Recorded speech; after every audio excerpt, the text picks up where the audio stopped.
Welcome students. आज के इस क्लास में हम लोग डिस्कस करने वाले हैं एक्सक्रीशन, जो कि क्लास 10 का चैप्टर लाइफ प्रोसेस उसका लास्ट पार्ट है। तो पहले देखते हैं कि ये एक्सक्रीशन जो है इसका मतलब क्या है, इसका क्यों एक्सक्रीशन, इसका मीनिंग क्या है, डेफिनेशन क्या है। इसका डेफिनेशन है ये एक टाइप का प्रोसेस है, मतलब the process by which toxic waste products are removed from body। ये है इसका डेफिनेशन। मतलब एक प्रोसेस है जिसके ज़रिए टॉक्सिक वेस्ट जो भी बॉडी में प्रोड्यूस होता है उसको रिमूव करने का जो सिस्टम है उसी को हम कहते हैं एक्सक्रीशन। अब सवाल आता है कि ये जो टॉक्सिक वेस्ट है ये प्रोड्यूस क्यों होता है। देखिए, पहली बात, एक्सक्रीशन जो है ये लिविंग सिस्टम में पाए जाते हैं। अब लिविंग सिस्टम किससे बनता है? सेल से बनता है। तो मतलब हर एक सेल जो कि लिविंग सिस्टम में पाए जाते हैं उस सेल के अंदर क्या होता है? सेल के अंदर केमिकल रिएक्शन होता है, ठीक है, जिस केमिकल रिएक्शन को हम लोग बोलते हैं मेटाबॉलिक रिएक्शन।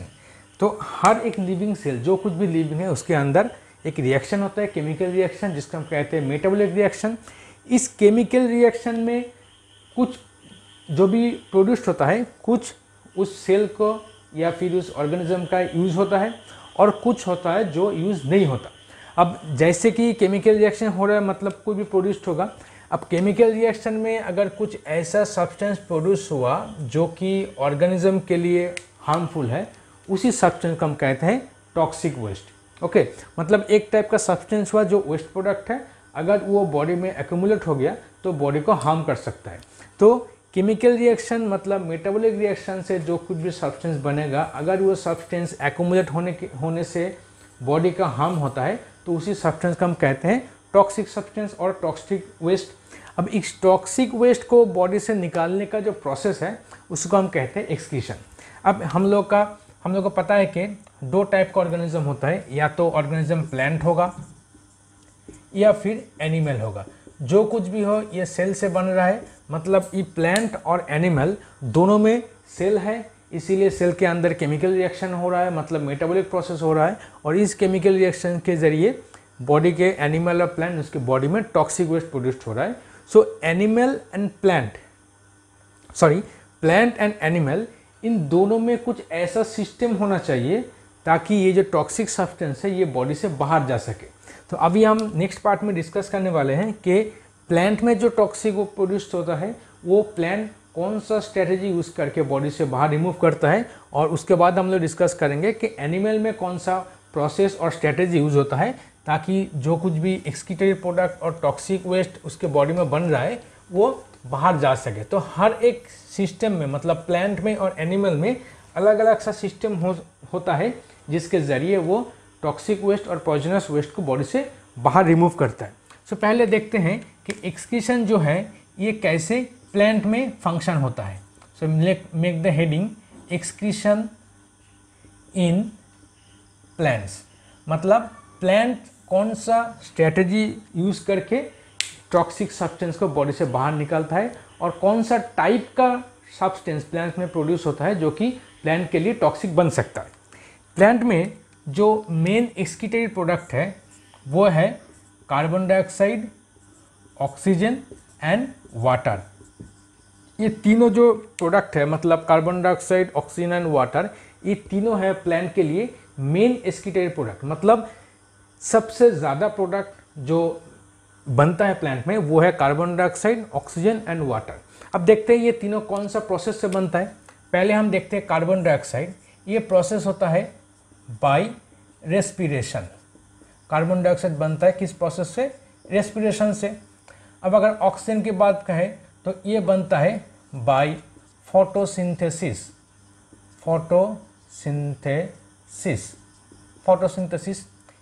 वाटर जो प्रोड्यूस होता है ये प्रोड्यूस होता है जब रेस्पिरेशन सेल के अंदर होगा, तब बाई प्रोडक्ट के साथ वाटर भी प्रोड्यूस होगा। मतलब ये ऐसा एक ये एक टाइप का ऐसा वाटर है जो प्लांट के बॉडी में कोई भी काम में नहीं आता, मतलब प्लांट को इसको ज़बरदस्ती बॉडी से बाहर निकलना पड़ेगा। तो इसीलिए हम वाटर को हम यहाँ पे एक्सक्रीशन के एक वेस्ट प्रोडक्ट के हिसाब से काउंट कर सकते हैं।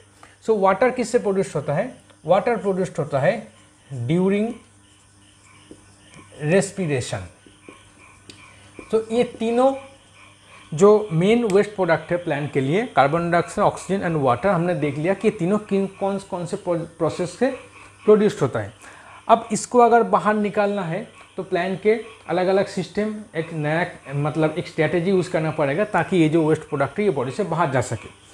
अब अगर हम CO2 की बात करें, मतलब कार्बन डाइऑक्साइड की बात करें, तो ये कम किस प्रोसेस से बन रहा है? रेस्पिरेशन से बन रहा है। अब रेस्पिरेशन जो है ये बॉडी में ऑल टाइम होता है, सभी ऑल टाइम, मतलब दिन में हो या रात में हो, ऑल टाइम होता है। लेकिन दिन में जो कार्बन डाइऑक्साइड प्रोड्यूस्ड होता है वो फोटोसिंथेसिस में चला जाता है, और दिन में जो ऑक्सीजन प्रोड्यूस्ड होता है फोटोसिंथेसिस के जरिए वो रेस्पिरेशन में चला जाता है। तो दिन में ये जो CO2 है एक्सक्रीशन, ये प्लांट CO2 एक्सक्रीशन दिन में नहीं कर सकता। तो प्लांट जो CO2 का ज़्यादातर एक्सक्रीशन होता है वो होता है एट नाइट, क्योंकि नाइट के टाइम में फोटोसिंथेसिस होता नहीं है, तो एक्सेस जो कार्बन डाइऑक्साइड बन गया वो कभी यूज़ नहीं होता।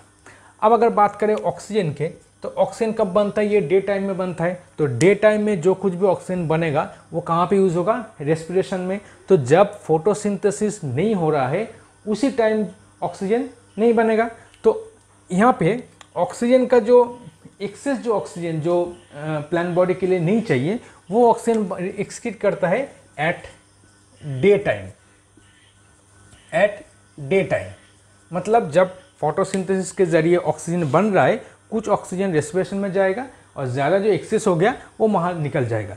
लेकिन ये जो वाटर वेपर है, ये जैसे कि हमको पता है कि ये रेस्पिरेशन से बन रहा है, और रेस्पिरेशन दिन में हो रात में हो ऑल द टाइम होता है। तो वाटर वेपर कोई भी काम पे यूज़ नहीं होता। तो ये जो एक्सक्रीट होता है ये ऑल द टाइम हो सकता है। ऑल द टाइम मतलब दिन में भी हो सकता है और रात में भी हो सकता है। और CO2, O2 एंड वाटर, ये तीनों जो एक्सचेंज होता है वो कहाँ से होता है?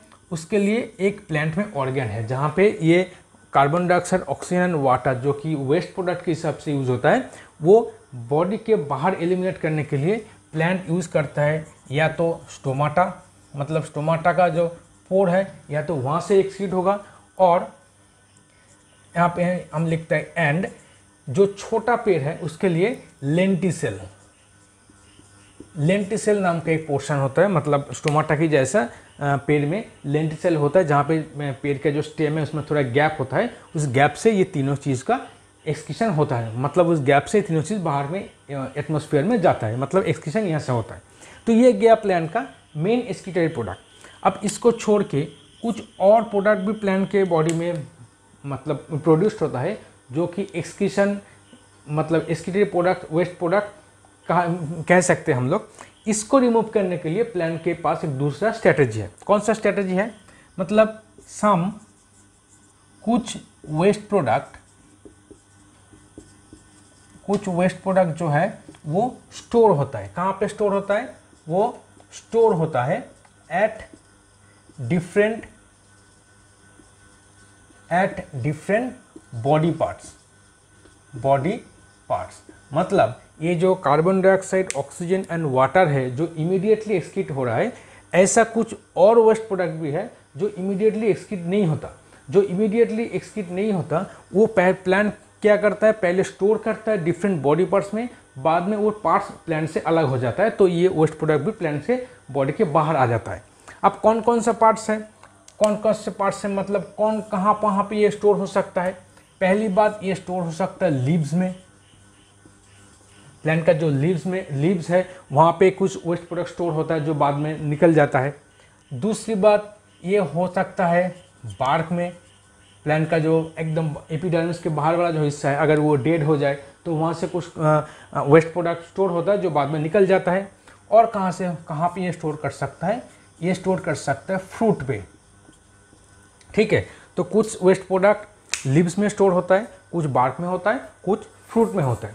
अब लीव्स बार्क एंड फ्रूट में जो भी प्रोडक्ट स्टोर होगा, मतलब वेस्ट प्रोडक्ट स्टोर होगा, वो कैसे बाहर जाएगा। अगर हम लीफ की सब करें तो यहाँ पे हम देखेंगे प्लांट के एक सिस्टम होता है जिसको हम कहते हैं शेडिंग ऑफ लीव्स, जिसको हम कहते हैं शेडिंग ऑफ लीफ। मतलब कुछ ऐसा मौसम है जहाँ पे प्लांट का जो लीफ होता है वो झड़ जाता है, इसी को हम कहते हैं शेडिंग ऑफ लीफ। तो मतलब जो भी वेस्ट प्रोडक्ट लीफ में स्टोर हुआ, जब लीफ शेड हो जाएगा तो अब लीफ के साथ साथ वो वेस्ट प्रोडक्ट भी बॉडी से बाहर जा जाएगा। नेक्स्ट अगर हम बार्क की बात करें तो बार्क में क्या होगा, सेम वेस्ट बार्क जब डेड हो जाएगा तो वो प्लांट से अलग हो जाएगा, तो उसके साथ साथ उसका वेस्ट प्रोडक्ट जो है वो भी अलग हो जाएगा। तो बार्क का जो अलग होने का जो प्रोसेस है उसको हम कहते हैं peeling of bark, peeling of bark. तो ये हो गया दूसरा प्रोसेस जहाँ से बार्क के ज़रिए प्लांट अपने वेस्ट प्रोडक्ट को बॉडी से बाहर निकल सकता है।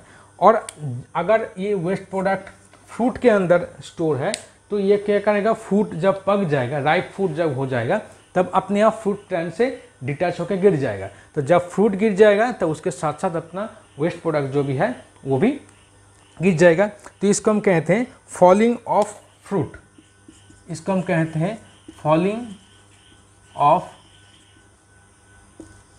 फ्रूट। तो ये तीनों प्रोसेस है, कहाँ कहाँ पे स्टोर होता है लीव्स, बार्क एंड फ्रूट, और किस प्रोसेस के ज़रिए वो प्लांट बॉडी से बाहर जा सकता है।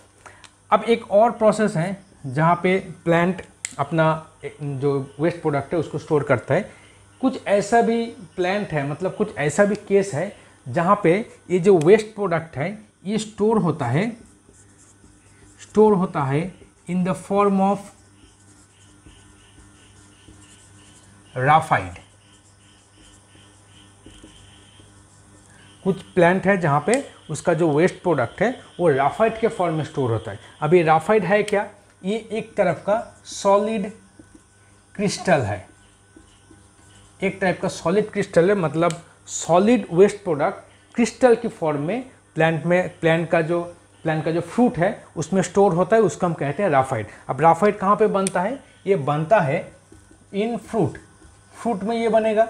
अब जब भी फ्रूट यहाँ से फीलिंग ऑफ फ्रूट, मतलब फ्रूट जब राइप हो जाएगा, मतलब पक जाएगा, तब ये फ्रूट प्लांट से अलग हो जाएगा, तो तब ये राफाइड जो है वेस्ट प्रोडक्ट ये भी प्लांट से अलग हो जाएगा।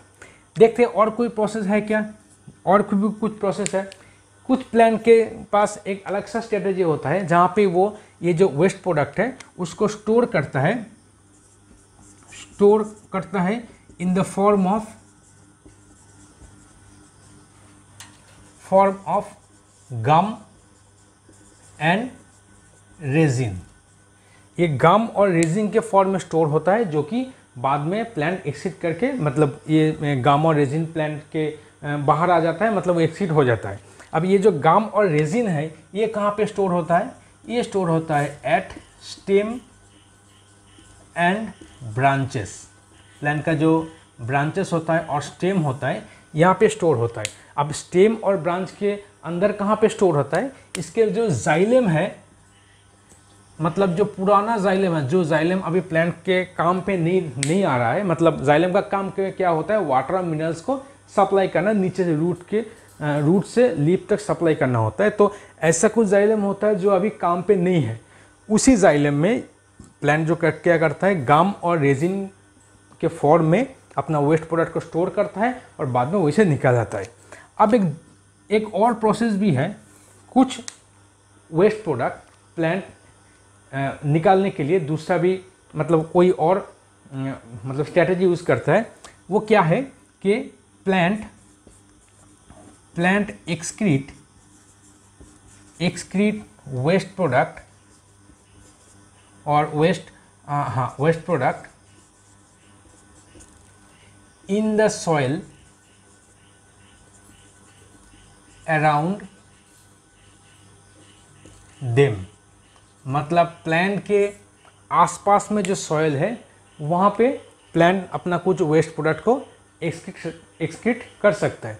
तो ये जो जितना भी प्रोसेस हमने अभी डिस्कस किया ये सभी है एक्सक्रीशन इन प्लांट, मतलब प्लांट के अंदर कौन कौन सा टाइप का वेस्ट मटेरियल प्रोड्यूस हो रहा है, प्लांट कौन कौन सा स्ट्रैटेजी यूज़ करके इस वेस्ट प्रोडक्ट को अपने बॉडी से एलिमिनेट कर रहा है ताकि ये बॉडी के अंदर जम ना पाए, मतलब एक्यूमुलेशन हो ना पाए। अब नेक्स्ट पार्ट में हम लोग देखेंगे, ये तो हो गया कि प्लांट कौन कौन सा स्ट्रैटेजी यूज़ होता है और प्लांट में कौन कौन सा प्रोडक्ट प्रोड्यूस होता है। अब नेक्स्ट प्लांट में पार्ट में हम लोग देखेंगे एनिमल बॉडी में कौन कौन सा किस किस टाइप का वेस्ट प्रोडक्ट जो है वो बनता है और एनिमल कौन कौन सा स्ट्रैटेजी यूज़ करता है अपने बॉडी के अंदर जो कुछ भी वेस्ट प्रोडक्ट बन रहा है उसको निकालने के लिए। अब हमको पता है कि एनिमल जो है ये बहुत ही कॉम्प्लिकेटेड टाइप का ऑर्गेनिज्म है, तो जाहिर की बात है कि इनके बॉडी में जो कुछ भी एक्सक्रीशन प्रोडक्ट बनेगा वो कॉम्प्लिकेटेड प्रोसेस से बनेगा। एंड उसके लिए एनिमल में क्या होता है, अलग सा ऑर्गन, अलग सा सिस्टम हो सकता है ताकि वो उस जो वेस्ट प्रोडक्ट को वो बाहर निकाल सके। तो हेडिंग यहाँ डाल देते हैं एक्सक्रीशन इन एनिमल। पहले हम डिस्कस शुरू करेंगे यूनिसेलुलर ऑर्गेनिज्म। मान लीजिए एक ऑर्गेनिज्म है एमीबा। अब एमीबा एक टाइप का यूनिसेलुलर ऑर्गेनिज्म है, तो इसमें पहले देखते हैं कौन कौन सा किस टाइप का वेस्ट प्रोडक्ट एनिमल में बन रहा है। पहला जो बनेगा वो है कार्बन डाइऑक्साइड, क्योंकि एनिमल है तो इसके बॉडी में रेस्पिरेशन तो होगा। अब रेस्पिरेशन को होगा मतलब यहाँ पे कार्बन डाइऑक्साइड प्रोड्यूस्ड होगा। और कार्बन डाइऑक्साइड को छोड़ के एमीबा में एक दूसरा टाइप का वेस्ट भी बन रहा है जिसको हम कहते हैं नाइट्रोजनस वेस्ट, मतलब नाइट्रोजन कंटेनिंग वेस्ट। ठीक है, जैसे एग्जांपल मान लीजिए एमोनिया। एमोनिया एक टाइप का नाइट्रोजन कंटेनिंग वेस्ट है जो एमीबा के बॉडी में बन रहा है। अब इन दोनों को वेस्ट को बॉडी के बाहर निकालने के लिए दोनों को एमीबा को दो डिफरेंट टाइप का स्ट्रैटेजी यूज़ करना पड़ता है। पहले उसका जो वेस्ट है वो क्या है, कार्बन डाइऑक्साइड। अब कार्बन डाइऑक्साइड को बॉडी के एक्सिट करने के लिए पहले हम तो जानते हैं कि एमीबा यूनिसेलुलर है, तो यहाँ पे कोई ऑर्गन वगैरह तो होगा नहीं। इसके लिए दूसरा प्रोसेस यूज़ करता है जिसको हम कहते हैं डिफ्यूशन। तो CO2 बॉडी के बाहर लाने के लिए एमीबा कौन सा प्रोसेस यूज़ करता है, डिफ्यूशन। अब ये सिंगल सेल ऑर्गेनिज्म है तो डिफ्यूशन कहाँ से होगा, इसका जो मेम्ब्रेन है वहीं से डिफ्यूज होगा। तो डिफ्यूशन थ्रू सेल मेम्ब्रेन, ये हो गया एमीबा का एक स्ट्रैटेजी जहाँ से ये अपना CO2 as a waste product eliminate कर सकता है। अब नाइट्रोजन कंटेनियस जो वेस्ट है, मतलब जो नाइट्रोजनस वेस्ट है एमोनिया, ये सेल मेम्ब्रेन के थ्रू कभी भी एलिमिनेट नहीं हो सकता। तो इसके लिए ये लोग क्या करते हैं, इसके अंदर एक स्ट्रक्चर होता है जिसका हम कहते हैं कॉन्ट्रैक्टाइल वैक्यूल। ये एमीबा का एक स्पेशल ऑर्गन नहीं, मतलब सेल ऑर्गेनल होता है, जैसे कि सिंगल सेल है तो सेल ऑर्गेनल होता है। ये कॉन्ट्रैक्टाइल वैक्यूल, इसके ज़रिए जितना भी नाइट्रोजनस वेस्ट, मतलब एमोनिया और एमोनिया का टाइप का जो भी वेस्ट मटेरियल प्रोड्यूस हो रहा है वो कॉन्ट्रैक्टाइल वैक्यूल के थ्रू बाहर आ जाएगा। नेक्स्ट देखते हैं एक दूसरा ऑर्गेनिज्म जो है आर्थवर्म। अब आर्थवर्म जाहिर है कि एमीबा जो है सिंगल सेलुलर है, आर्थवर्म जो है ये मल्टी सेलुलर है। तो आर्थवर्म जो है ये थोड़ा सा हायर लेवल का ऑर्गेनिज्म हो गया। अब यहाँ पे आपको एक स्पेसिफिक ऑर्गन दिखने को मिलेगा जिसके थ्रू आर्थवर्म क्या करेगा, उसका वेस्ट प्रोडक्ट को एलिमिनेट करेगा। ये ऑर्गन का जो नाम है उसका हम कहते हैं नेफ्रिडिया। नेफ्रिडिया एक टाइप का ऑर्गन है जो आर्थवर्म में पाया जाता है और इस ऑर्गन के थ्रू आर्थवर्म अपना एक्सक्रीशन जो प्रोसेस है उसको कंप्लीट करता है। अब इसको छोड़ के आर्थवर्म में एक दूसरा प्रोसेस भी है। इसका जो स्किन है वो, जैसे कि आर्थवर्म रहता है सॉइल में, तो इसका जो स्किन है वो ड्राई नहीं होता। मतलब आर्थवर्म का जो स्किन है ये मॉइस्ट स्किन है, मतलब हमेशा इसमें थोड़ा सा मॉइस्चर रहेगा। इस मॉइस्ट स्किन को भी वो कभी कभी अपना एज ए एक्सक्रीटरी ऑर्गन, मतलब वेस्ट प्रोडक्ट को बाहर निकालने के लिए यूज़ कर सकता है। तो मतलब आर्थवर्म में क्या हो गया, पहला बार प्राइमरी ऑर्गन जो है वो नेफ्रिडिया, और प्राइमरी को छोड़ के जो सेकेंडरी ऑर्गन है इन सम केसेस ये अपना स्किन के ज़रिए अपना जो वेस्ट प्रोडक्ट है उसको एलिमिनेट कर सकता है। अब देखते हैं कि मैमल्स में कौन सा स्ट्रैटेजी यूज़ होता है। मैमल्स मतलब हम लोग जैसे ह्यूमन बींग्स, हम लोग मैमल्स हैं, तो हम लोग के बॉडी में दो टाइप का वेस्ट प्रोडक्ट जनरेट होता है। पहला वेस्ट प्रोडक्ट जो जनरेट होता है वो होता है CO2, जैसे अमीबा में हुआ था, क्योंकि हम लोग का लिविंग सेल है, लिविंग सेल में रेस्पिरेशन होता है और वहाँ से CO2 बनता है। अब इसको छोड़ के एक दूसरा एक्सक्रीटेड प्रोडक्ट प्रोड्यूस्ड होता है जिसको हम कहते हैं यूरिया। ओके, सो मैमल्स के बॉडी में यूरिया जो है ये प्राइमरी एक्सक्रीटरी और वेस्ट प्रोडक्ट है, कार्बन डाइऑक्साइड जो है ये सेकेंडरी। हालांकि सेकेंडरी नहीं है, दोनों ही प्रोड्यूस्ड हो रहा है, लेकिन दो डिफरेंट प्रोसेस के जरिए प्रोड्यूस्ड हो रहा है।